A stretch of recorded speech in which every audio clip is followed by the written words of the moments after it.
Haleluya, haleluya, shalom blessed people. Kiranya berkat dan damai sejahtera Allah di dalam Tuhan Yesus Kristus menjadi bagian kita sepanjang hari ini. Kembali bersama saya, Pendeta Theodorus dari Rumah Berkat, House of Blessing. Tema renungan kita hari ini adalah kesombongan umat dan kesetiaan Allah. Firman Tuhan terambil dari surat Roma pasal yang ketiga ayat 1-8. Begini firman Tuhan. Jika demikian, apakah kelebihan orang Yahudi dan apakah gunanya sunat? Banyak sekali, dan di dalam segala hal. Pertama-tama, sebab kepada merekalah dipercayakan firman Allah. Jadi bagaimana jika di antara mereka ada yang tidak setia? Dapatkah ketidaksetiaan itu membatalkan kesetiaan Allah? Sekali-kali tidak. Sebaliknya, Allah adalah benar dan semua manusia pembohong, seperti ada tertulis. Supaya engkau ternyata benar dalam segala firman-Mu dan menang jika engkau dihakimi. Tetapi jika ketidakbenaran kita menunjukkan kebenaran Allah, apakah yang akan kita katakan? Tidak adilkah Allah, aku berkata sebagai manusia, jika ia menampakkan murkanya? Sekali-kali tidak. Andai kata demikian, bagaimanakah Allah dapat menghakimi dunia? Tetapi jika kebenaran Allah oleh dustaku semakin melimpah bagi kemuliaannya, mengapa aku masih dihakimi lagi sebagai orang berdosa? Bukankah tidak benar fitnahan orang yang mengatakan bahwa kita berkata, marilah kita berbuat yang jahat, supaya yang baik timbul daripadanya? Orang semacam itu sudah selayaknya mendapat hukuman. Blessed people, sudah terkasih dalam Tuhan, bahwa ini adalah tulisan Rasul Paulus kepada jemaat di Roma untuk melanjutkan apa yang dia sampaikan di pasal yang kedua. Ya, jadi ini sambungannya. Jadi di sini Paulus sudah menunjukkan kemunafikan orang Yahudi, ya, untuk menyatakan kesetiaan Allah.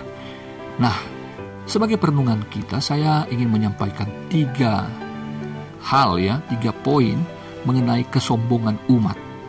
Oh, ternyata saudaraku, yang sombong itu bukan hanya orang Yahudi, tetapi orang Kristen pun bisa sombong. Bukan hanya umat perjanjian lama, umat Yahudi, umat perjanjian baru, umat Kristen pun bisa sombong, saudaraku. Ya, sebab itu mari kita merenungkan apa yang saya sampaikan pada hari ini, firman Tuhan dari ayat 1-8 ini. Nah, yang pertama saudaraku, kesombongan umat itu ketika umat mengira bahwa status duniawinya itulah yang membuat mereka lebih baik dari orang lain. Ayat 1 dan ayat 2 mengatakan memang mereka ini bangsa pilihan, dan pertama-tama yang dipercayakan firman Tuhan atau hukum Taurat, ya bangsa Yahudi, orang Israel, bangsa Israel. Saudara yang terkasih dalam Tuhan, mereka merasa lebih suci, lebih saleh, lebih diperkenan Tuhan, karena mereka punya hukum ini. Mereka bangsa terpilih. Dalam perjanjian baru, umat Tuhan pun, kita pun pada hari ini bisa jatuh dalam kesombongan yang sama. Merasa kita mengira bahwa status agamawi kita itu menjadikan kita lebih baik dari orang lain. Nah, agamawi maksud saya, karena agama itu kan baik, tapi agamawi itu spirit yang tidak baik. Ya, kita merasa sebagai anak-anak Allah, pewaris kerajaan Allah katanya, sehingga merasa orang-orang di luar Kristen itu tidak lebih baik dari kita. Kita merasa kita orang yang elit di hadapan Tuhan, bahwa karena kita percaya Kristus, hanya kepada kitalah Tuhan sayang gitu. Padahal Yesus Kristus mati untuk menyatakan kasih Allah kepada dunia ini, kepada semua orang. Jadi di mata Tuhan status kita sama, saudara, kita setara. Di dalam gereja pendeta tidak lebih daripada jemaat. Dia tidak lebih baik, tidak lebih suci, tidak lebih saleh, karena kepadanya dipercayakan firman Allah untuk berkhotbah, mengajar jemaat. Tidak, saudaraku.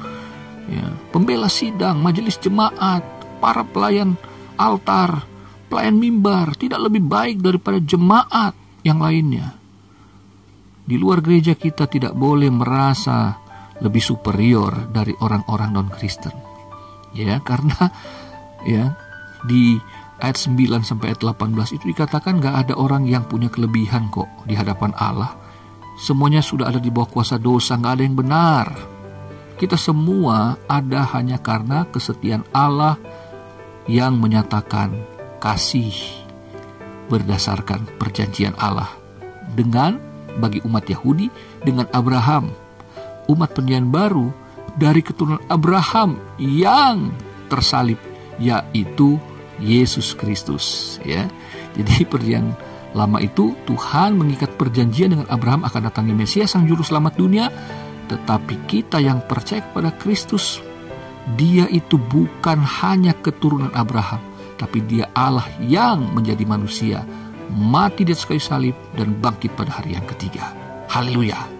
Tapi saudaraku, jangan sombong, jangan merasa lebih. Kita gak punya privilege yang dapat kita pakai untuk menyatakan saya lebih suci, lebih diperkenan Allah karena saya Kristen. Ingat baik-baik bahwa kita semua ada hanya karena kemurahan, kasih, karunia Allah. Ya, jadi kita nggak boleh mengira ya bahwa status agamawi kita itu lebih baik daripada orang lain. Yang kedua, saudaraku, kesombongan yang kedua, kesombongan umat, yaitu ketika umat ini merasa kesetiaan Allah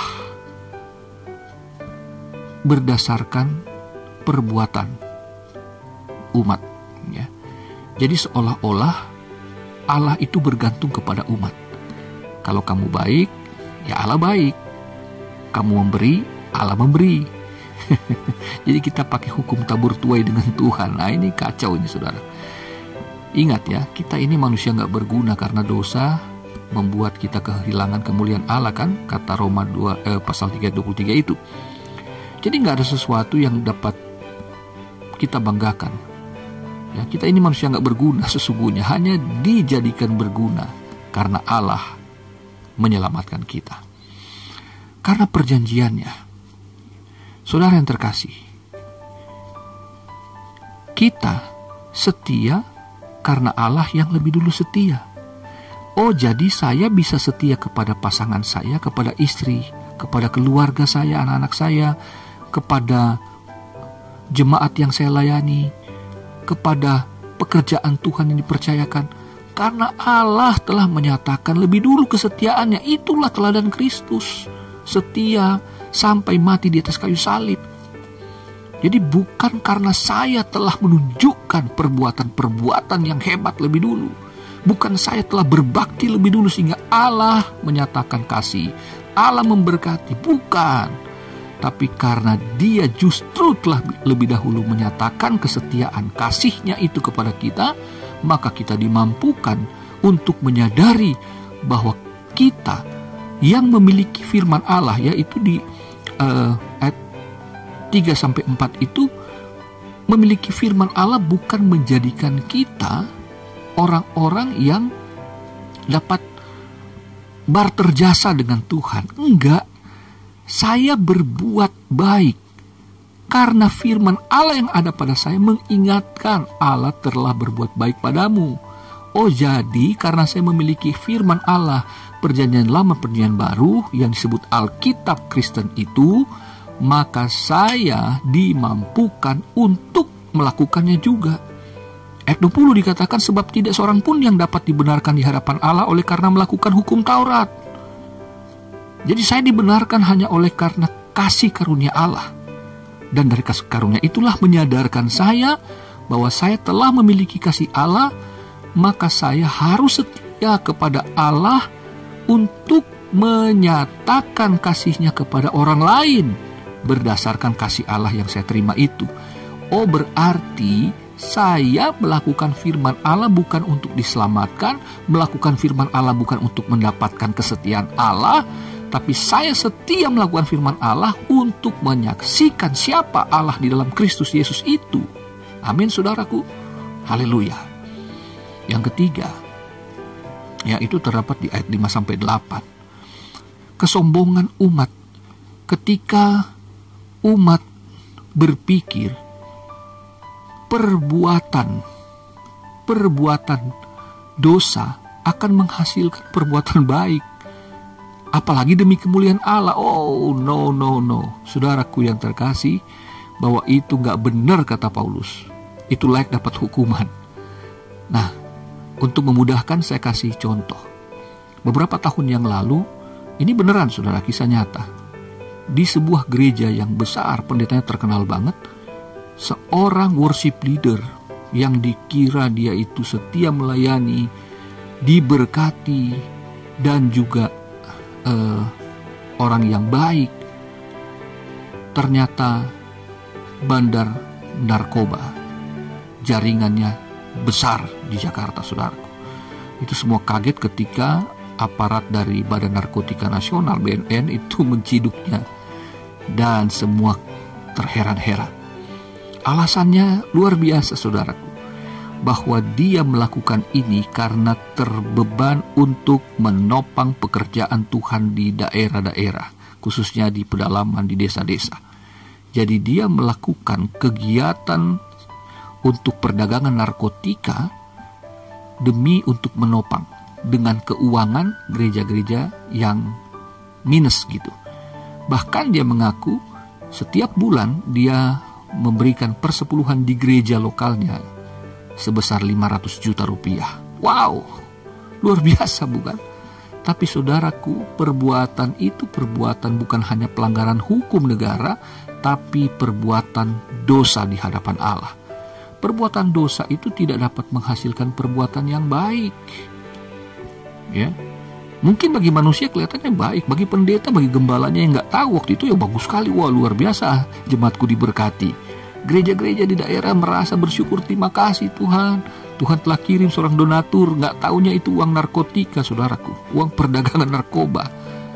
Ya, jadi itu tidak menghasilkan perbuatan yang baik di hadapan Allah, meskipun di hadapan manusia kelihatannya baik. Ingat saudaraku, bahwa kita mungkin punya cita-cita yang mulia untuk melayani Tuhan, untuk menolong sesama.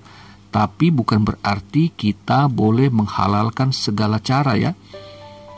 Kata firman Allah, kalau kamu mau melayani Tuhan dan menolong sesama, harus berdasarkan apa yang ada padamu, bukan apa yang tidak ada padamu. Jadi jangan memaksakan diri, apa adanya aja. Ini yang dapat menjadi renungan kita dari 3 poin yang saya sampaikan. Ingat ya, bahwa jangan sampai kita dengan status agamawi itu kita merasa lebih baik dari orang lain.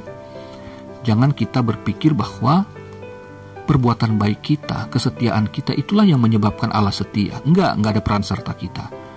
Dan juga jangan sampai kita melakukan perbuatan dosa untuk dengan mengira kita akan menghasilkan sesuatu yang baik bagi kemuliaannya. Oh celaka.